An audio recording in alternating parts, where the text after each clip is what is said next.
जैन साथियों, स्वागत है आप सभी का आपके अपने YouTube चैनल जीके जीएस के भंडारा पर। आप लोग उत्तर प्रदेश पुलिस भर्ती परीक्षा 2024 की तैयारी कर रहे हैं।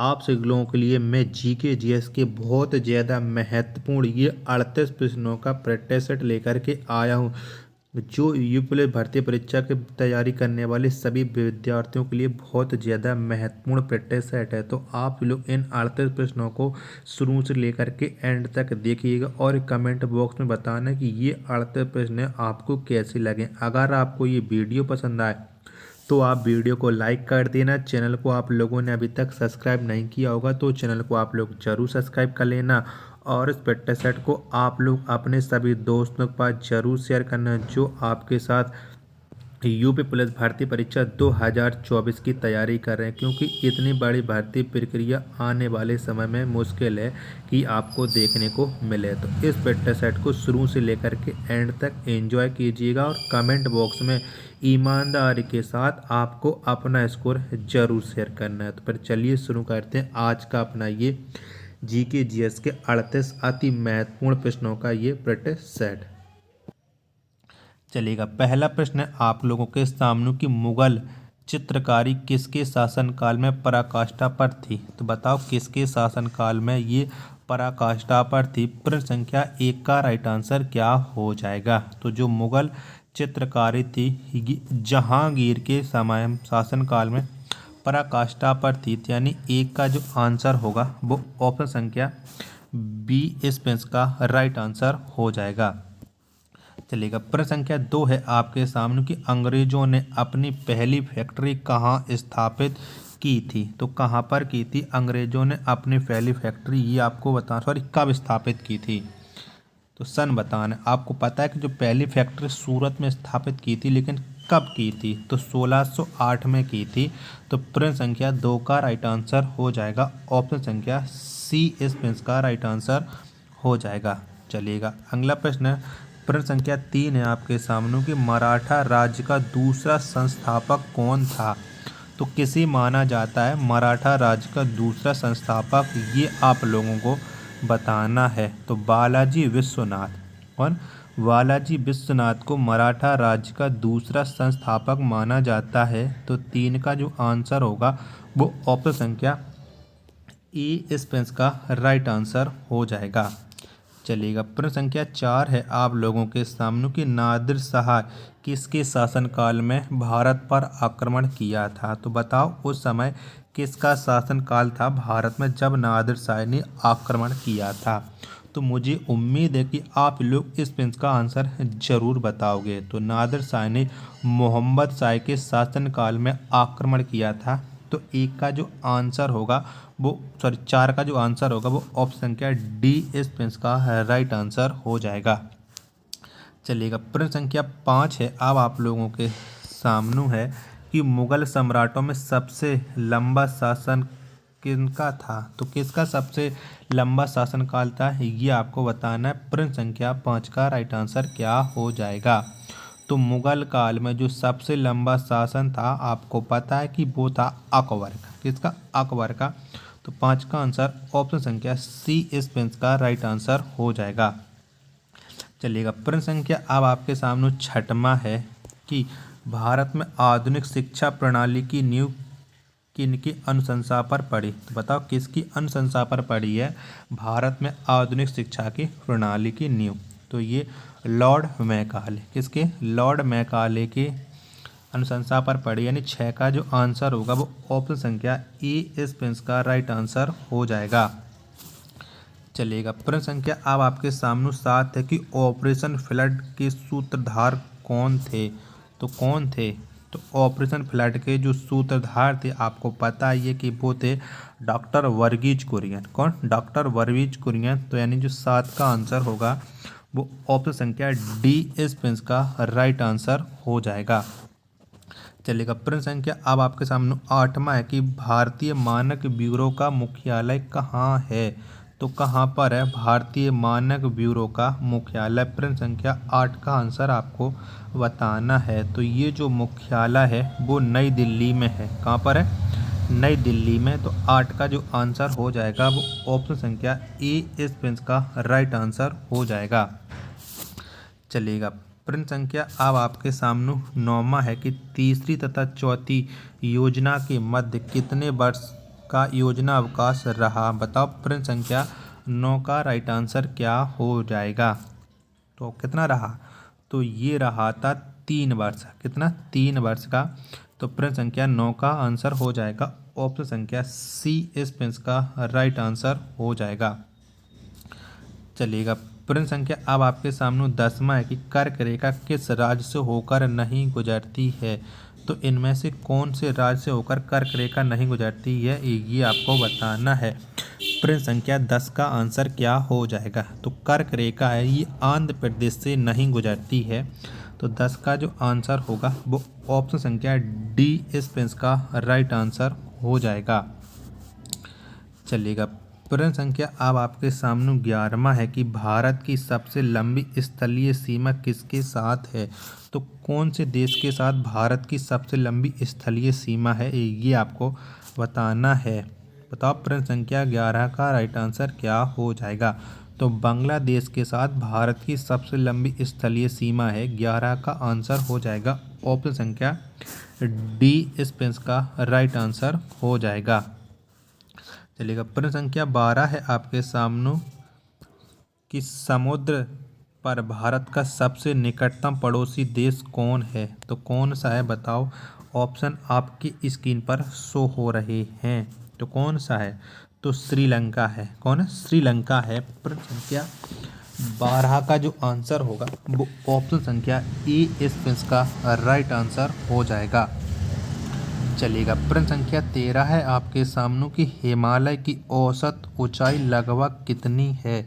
तो कितनी है हिमालय की औसत ऊंचाई, ये आपको बताना है। ऑप्शन आपकी स्क्रीन पर शो हो रहे हैं। तो हिमालय की जो औसत ऊंचाई है वो 6100 मीटर है। तो 13 का जो आंसर होगा वो ऑप्शन संख्या बी इस प्रश्न का राइट आंसर हो जाएगा। चलिएगा प्रश्न संख्या अब आपके सामने 14 है कि किस अक्रिय गैस को छोड़कर उनके वहाकक्ष में 8 इलेक्ट्रॉन होते हैं। तो बताओ प्रश्न संख्या 14 का राइट आंसर क्या हो जाए। चलिएगा ऑप्शन आपकी स्क्रीन पर शो होने लगे, तो कौन सा हो जाएगा। तो ये हीलियम हो जाएगा। प्रश्न संख्या 14 का राइट आंसर ऑप्शन संख्या डी इस प्रश्न का राइट आंसर हो जाएगा।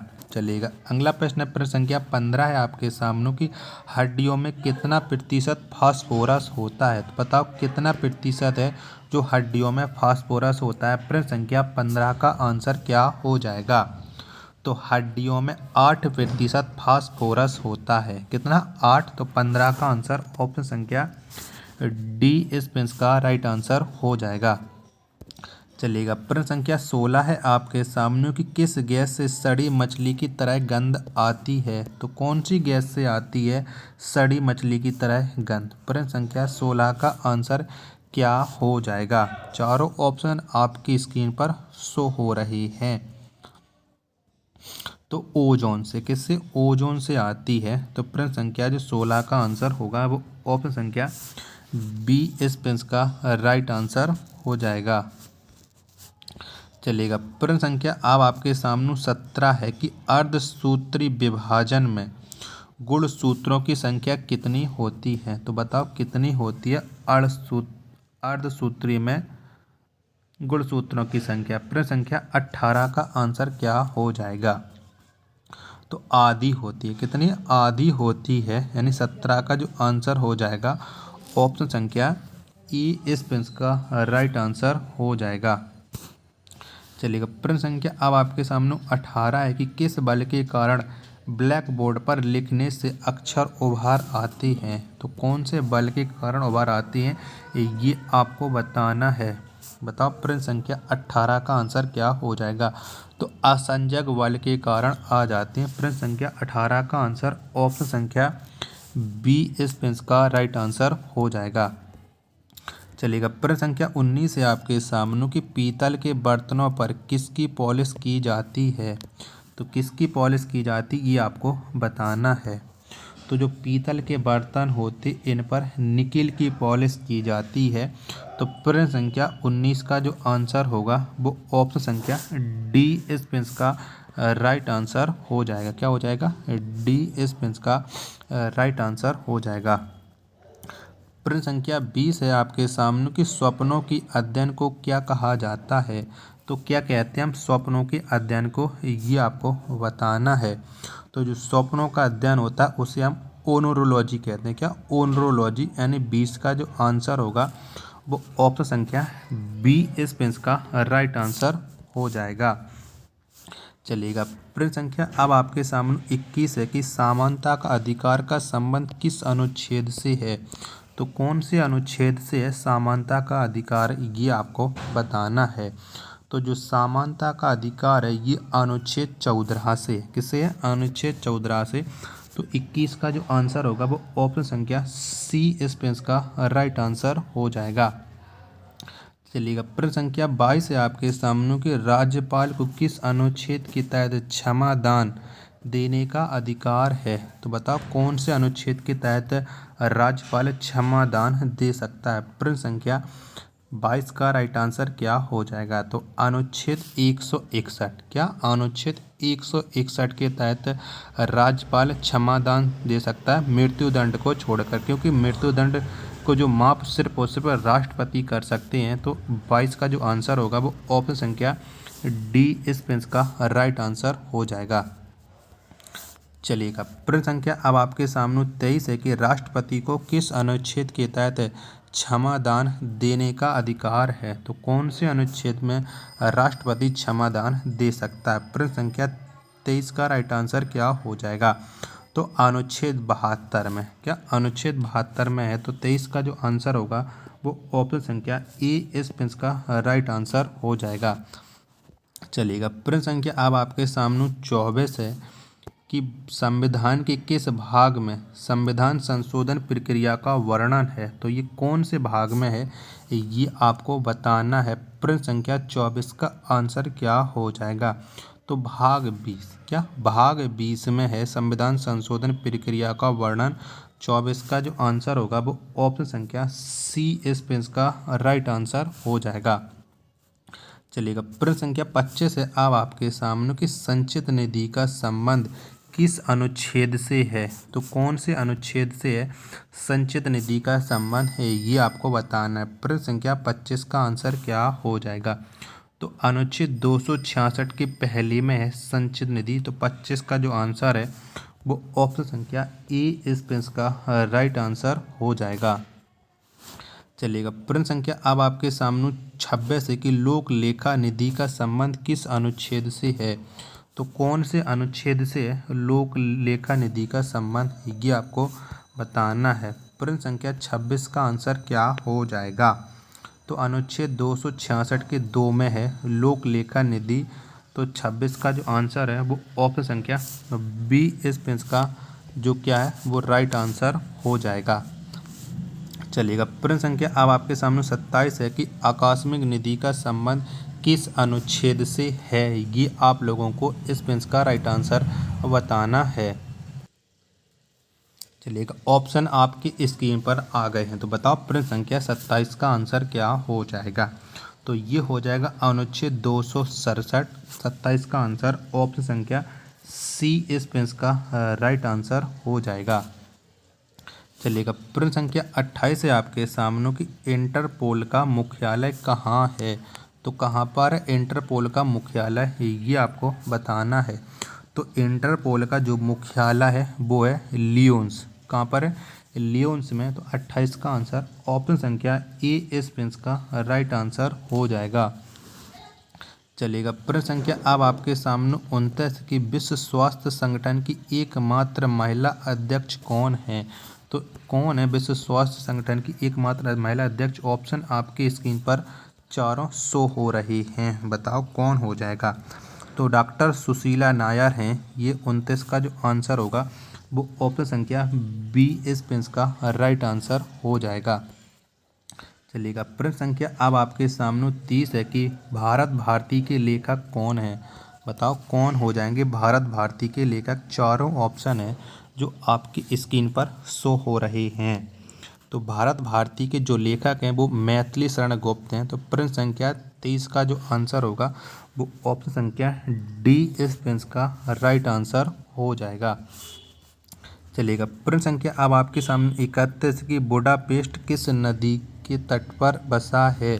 तो कौन सी नदी के तट पर बसा है बुडापेस्ट। और बुडापेस्ट हंगरी की राजधानी है, ये आप लोगों को पता होना चाहिए। तो ये डैन्यूब नदी के तट पर बसा है। तो प्रश्न संख्या 31 का जो आंसर होगा वो ऑप्शन संख्या सी इस प्रश्न का है जो राइट आंसर हो जाएगा। चलिएगा, प्रश्न संख्या अब आपके सामने 32 है कि नोबेल पुरस्कार कुल कितने क्षेत्रों में दिए जाते हैं। तो कितने क्षेत्रों में दिए जाते हैं नोबेल पुरस्कार। तो कुल 6 क्षेत्रों में दिए जाते हैं नोबेल पुरस्कार। प्रश्न संख्या 32 का जो आंसर होगा वो ऑप्शन संख्या बी इस प्रश्न का जो है राइट आंसर हो जाएगा। चलिएगा, प्रश्न संख्या 33 है आपके सामने कि मलयालम किस राज्य की राजभाषा है। तो कौन से राज्य की राजभाषा है मलयालम, ये आपको बताना है। तो जो मलयालम है ये केरल की राजभाषा है। किसकी है, केरल की है। तो 33 का जो आंसर होगा वो ऑप्शन संख्या ए इस प्रश्न का राइट आंसर हो जाएगा। चलिएगा, प्रश्न संख्या 34 है आपके सामने कि तीसरे एम्पायर नियम के प्रथम शिकार बल्लेबाज कौन हैं। तो कौन है बताओ। प्रश्न संख्या 34 का राइट आंसर क्या हो जाएगा। तीसरे एम्पायर नियम के प्रथम शिकार जो बल्लेबाज हैं वो आप लोगों को पता है कि कौन है। तो वो हैं हमारे देश के महान क्रिकेटर, क्रिकेट के भगवान कहे जाने वाले सचिन तेंदुलकर। 34 का आंसर ऑप्शन संख्या सी इस प्रश्न का राइट आंसर हो जाएगा। चलिएगा, प्रश्न संख्या 35 है आपके सामने कि अयोध्या का मंदिर किस नदी के तट पर स्थित है। तो कौन सी नदी के तट पर स्थित है अयोध्या का मंदिर जो भगवान श्री राम का है। तो ये जो स्थित है वो सरयू नदी के तट पर स्थित है। 35 का जो आंसर होगा वो ऑप्शन संख्या डी इस प्रश्न का राइट आंसर हो जाएगा। चलिएगा, प्रश्न संख्या 36 है आपके सामने कि भारत रत्न पुरस्कार देने की शुरुआत किस वर्ष की गई। तो कब से शुरुआत की गई है भारत रत्न पुरस्कार देने की, ये आपको बताना है। प्रश्न संख्या 36 का आंसर क्या हो जाएगा। तो 1954 से दी शुरू की गई है। 36 का जो आंसर होगा वो ऑप्शन संख्या बी इस प्रश्न का राइट आंसर हो जाएगा। चलिएगा, प्रश्न संख्या 37 है आपके सामने कि नीरू स्वामी पिल्लई का संबंध किससे है। तो किससे है नीरू स्वामी पिल्लई का संबंध, यानी ये कौन सा वाद्य यंत्र बजाते हैं। प्रश्न संख्या 37 का राइट आंसर क्या हो जाएगा। तो ये नाद स्वरम बजाते हैं।